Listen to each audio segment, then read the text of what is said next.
All right, so May 2nd today, planting the food plot in the backyard. Just doing the corn tonight. Probably in maybe like 2 weeks, I'll do the soybeans when the soil temperature is a little bit hotter. This is probably the earliest I've ever planted corn, food plot for corn.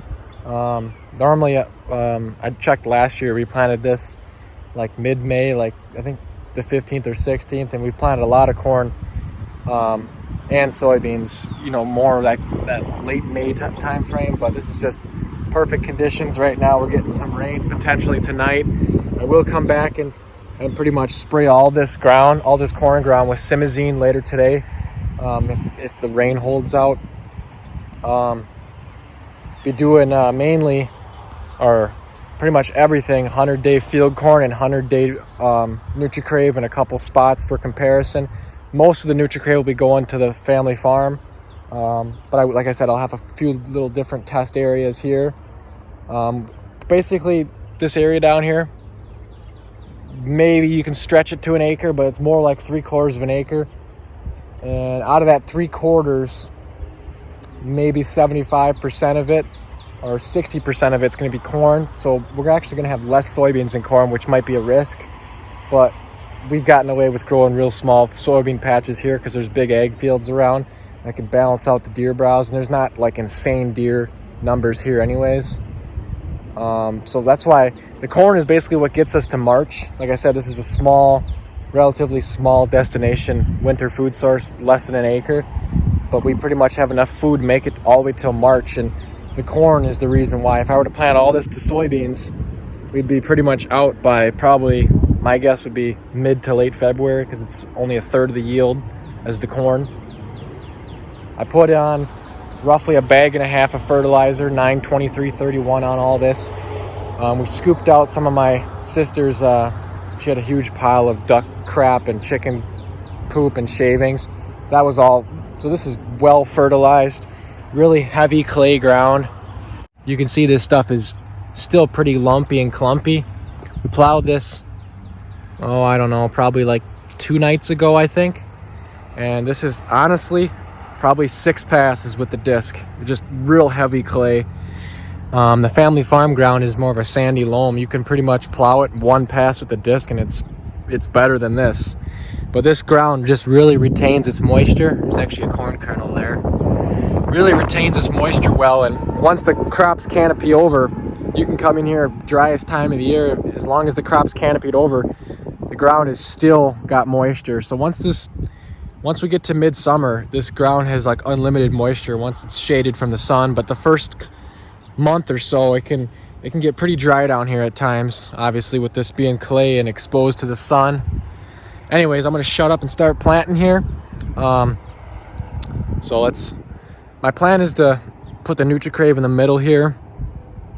I got to remember how many rows it is from each side. I'm going to specifically mark it with flags so I don't kill it when I'm spraying in here. But if I get a good pre-emergent down, I shouldn't have to do a whole lot of post-emerge spraying, hopefully just 1 pass or less.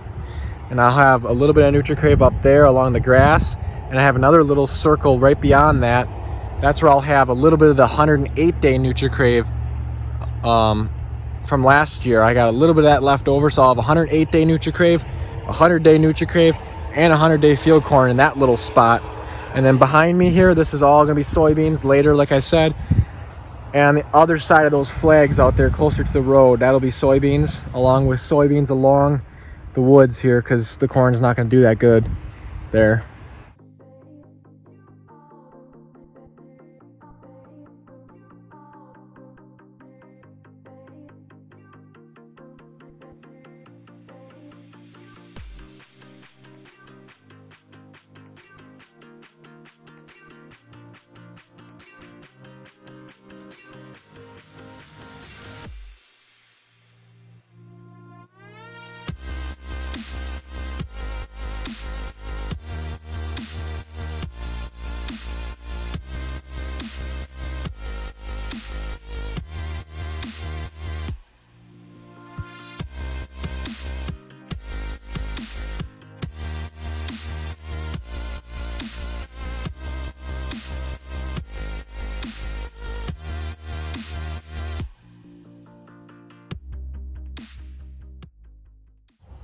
All right, so down here in the backyard doing the final update on these plots.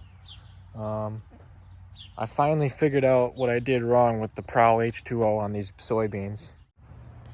All right, so you can see that they're pretty sparse.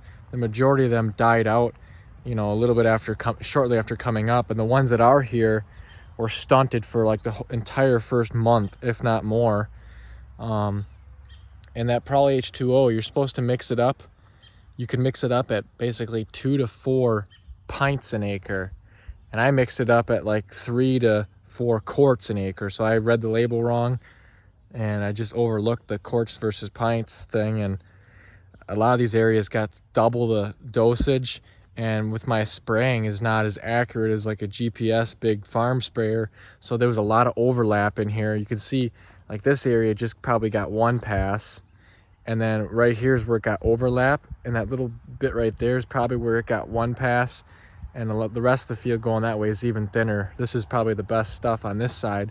The beans out there closer to the road look maybe a little better than this side, but they're still, I mean, I'm thankful that I'm surprised they actually were able to recover and look as good as what they do, because man, they looked very pathetic for the entire first month and a half. They're actually making pods. Some of them have snapped off over time because, like I said, these stems are really brittle, but some of these are actually looking okay. So I'm gonna get something out of it. And I did spray this once with the backpack sprayer. I didn't want to drive through here and crush down the couple beans I have. So this is a small area. I sprayed with the backpack sprayer once, and then right after doing that, I seeded some brassica. So that's why, I mean, there is weeds coming up, but amongst this whole plot, I got brassicas coming in. I put them in early because this is all just basically just late season food. We don't hunt here in the backyard or anything.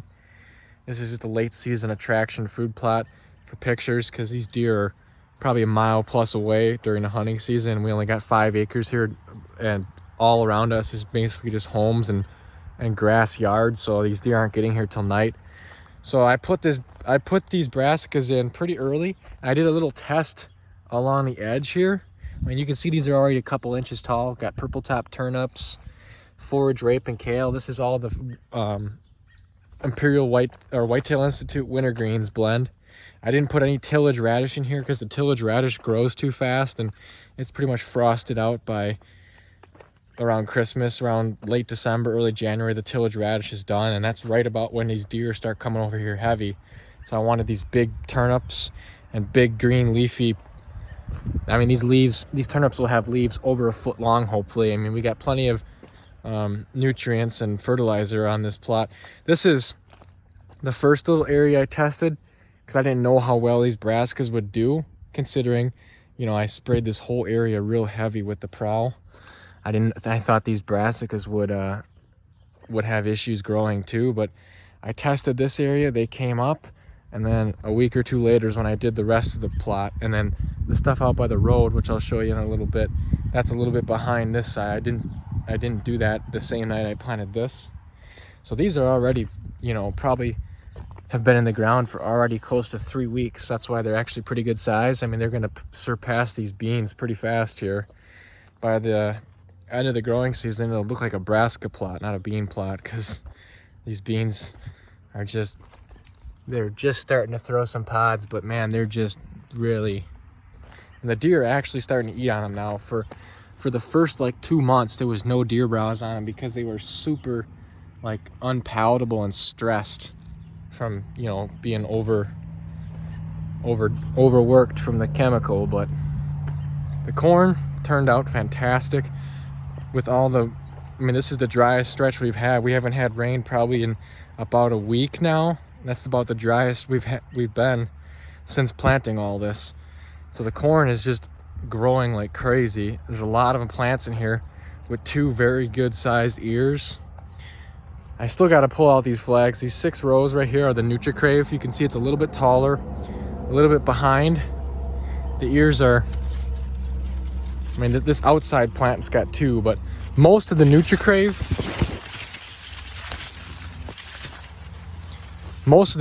has just 1 ear, because like I said, It's planted a little bit thicker. The seed's a little smaller than my field corn was. So, I mean, this one right here's got 2 of them starting. And these ears are tall. I mean, these things are above my head. So the top of this ear is probably like at least 6'6" or so. 6.5 feet to the tallest ones. The plant in total is probably at least 11 feet tall. The tops of the tassels. It looks like we're going to be getting rain chances tomorrow, so we're going to need it for these plants in here to really fill out. I mean, there's a lot of them in here that's got the second ear starting. I grew a lot of NutriCrave last year, and I never got the second ear on any of the NutriCrave. My field corn grew 2 ears because it was planted thinner, but this being planted probably thicker than what it should be. I got really good weed control in here, very good fast canopy closure. So yeah, that's the NutriCrave. We'll take a look. We'll go this way. Some of the field corn out here. So you can immediately see there's more sunlight getting through. I did go through and seed this all the field corn areas with brassicas, because I did that in an area down there on the other end of the field last year. And these brassicas are quite small. These are planted the same day as the ones out in the soybeans. But obviously with being shady in here, now that they're in here and established, once this corn starts drying down like late September, early October, it'll start letting even more sunlight in. And you'd be surprised, these brassicas will get about shin high. And I got them in here real thick because, you know, they're not going to get that big in here. And I mean, that was the only brassicas I had last year because I had a really good crop of beans. I just did a couple brassicas in a thin spot in the corn, and they really filled in. It was like a carpet of green, like small green brassicas. Anyways, this field corn, almost every plant in here's got 2 ears on it, and you can see the stuff is a little bit ahead. It started to tassel out a little bit before the NutriCrave. Here's the first row of NutriCrave. The ears are a little bit smaller. Or this stuff, the silk is, you can see it's already been pollinated. The silk's drying down and dying off. But I'd have to say, I don't know if that one's gonna produce a good second ear, but you can see a lot of these plants have pretty well filled out second ears. And I think that's just simply due to, you know, having all these big 1.5 foot gap there, 1.5 foot gap there. I mean, this is about the spacing you'd want. That's probably like, I don't know, 8 inches, 8 inches, 8 inches. But with these big gaps, I guess even these plants have 2 ears, but these are wide rows. This is like a 38-inch row, and then I probably got closer to a 30-inch row when I came back through with the 2-row planter. But yeah, there's a lot of them in here, and even a couple with 3, but this one doesn't feel like it's doing much. You can see the brassicas are a little bigger here, where there's a gap of no corn, getting a little bit more sunlight.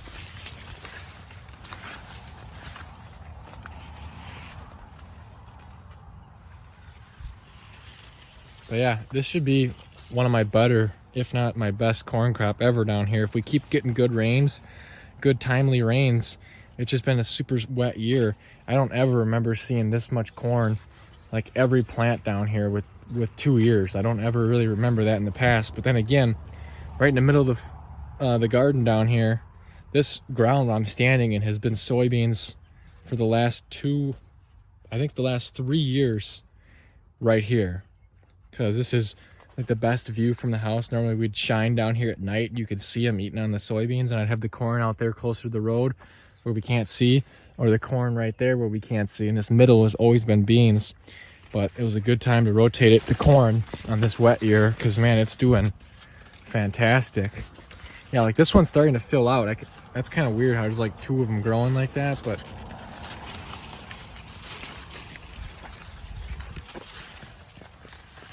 we'll take a look at what the beans look like on this side,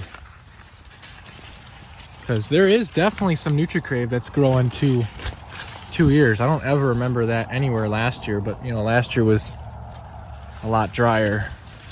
So this corn is, you know, if we keep getting good moisture, it should be a very high yielding corn year. But if it dries up here, we don't get anything, it could maybe drop off a little bit, but I don't know. Here's the beans on this side. You can see it's kind of the same thing. Got some thicker and some thinner spots. Those thinner spots is where it got probably 4 times the recommended rate. And see right here is what I was talking about. See how this plant snapped off? Either from deer walking around or just from wind. There's been plants that have been snapping off here and there because these stems are just so brittle from being stressed from the herbicide, the pre-emergent. That one snapped off probably like a day or 2 ago. If I push on one of these, we'll see if it... See that? I've been testing them on and off all year. They snap off pretty easy, a lot easier than they should. I mean, that took just like less than 5 pounds of pressure. So like I said, I never did spray this with the ATV. I just walked through with the backpack sprayer because this is only like a 1/4 acre of beans right here. And I sprinkled in.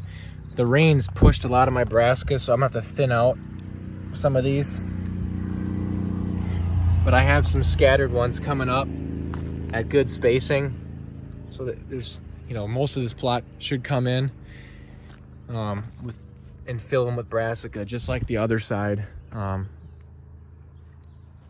So yeah, I'll take you up to that corn, up closer to the house now.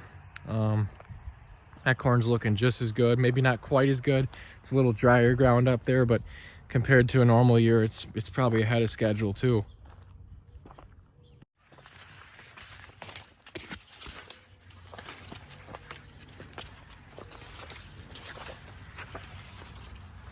I mean, literally every plant in here almost has 2 ears. It's crazy. But these are end rows right here.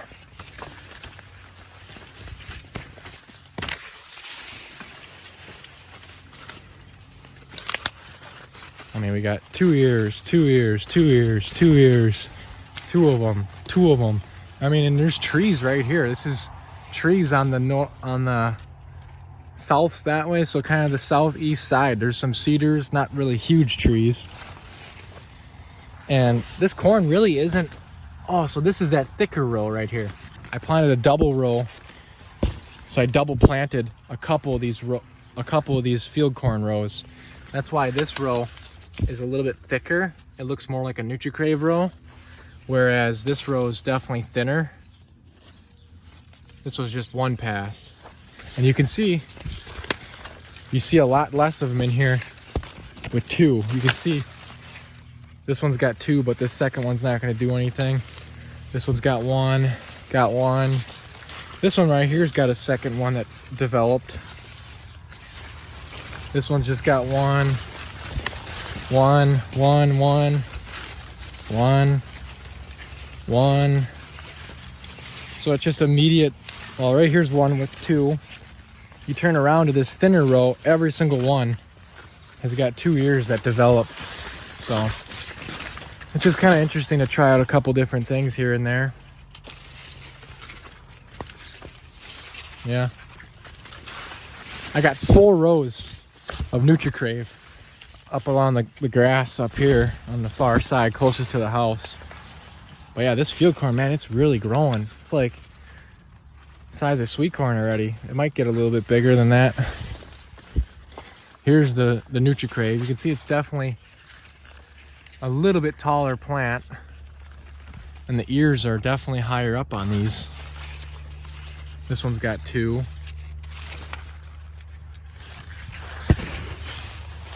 Definitely a little bit behind. This was supposed to be a 100-day field corn, but it started tasseling, I don't know, maybe about a week before the NutriCrave, and you can see it's at least a week ahead in the ear size too. But it's a pretty good comparison between field corn and NutriCrave. Yeah, this stuff's looking great. I take that back, what I said about the NutriCrave. Man, there actually is quite a bit of it in here with 2 ears. I know last year, like I said, even in my wetter fields with unlimited moisture, the NutriCrave didn't grow two last year. It was very rare to find two on one stalk, and I'm seeing that right here, and this is some pretty drier ground usually. So I'll obviously have another update of the backyard plots here near the end of summer. So we'll see how many of these actually developed the second year, if the second year just kind of fizzles out and dies. That's usually what happens if you don't get good moisture. And here's the last patch of corn. This is that patch where I had 4 rows of the 100-day NutriCrave, and then I had 4 rows of the 108-day NutriCrave seed that was left over from last year, and then 4 rows of the 100-day field corn. Now I did have corn here last year. This was all 108-day NutriCrave here last year. It was probably the best. Well, it's the only area I had NutriCrave in the backyard last year, and it did really, really good. I mean, the ears were just huge. Probably some of the best corn back here last year. I threw a couple brassicas here along the edge too. So let's just take a quick look at this. 1, 2, 3, 4. This is where it goes from 100-day to 108-day. Now I did notice maybe there's a slight height difference you can get in here.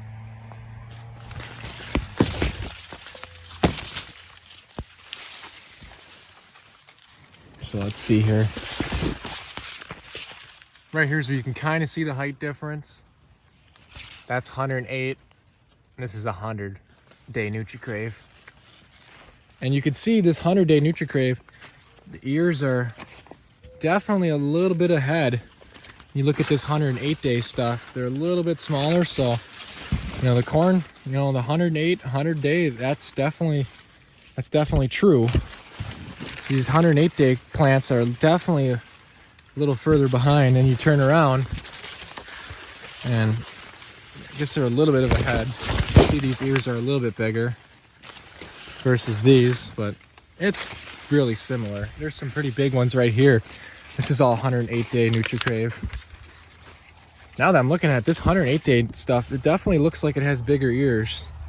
It'll be a good test to see when it's all said and done and the growing season's over, if this 108-day, if the 100-day can grow the same size ears, because this 108-day corn, man, it had some massive ears last year.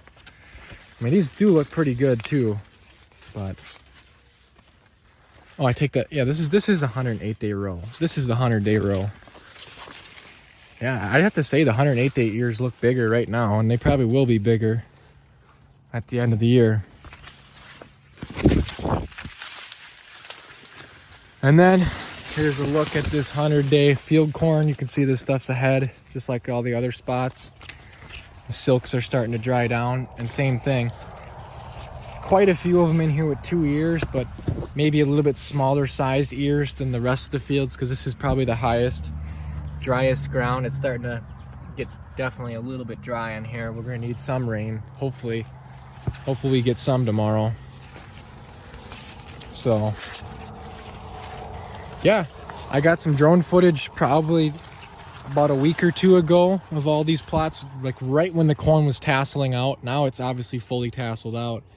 So I'll throw some of that up at the end. And like I said, I'll have updates of this plot later in the summer when everything's done growing. And I gotta definitely get some more food plot videos out before I just planted all my brassicas this last weekend. So, the brassica videos, they won't be out till probably September.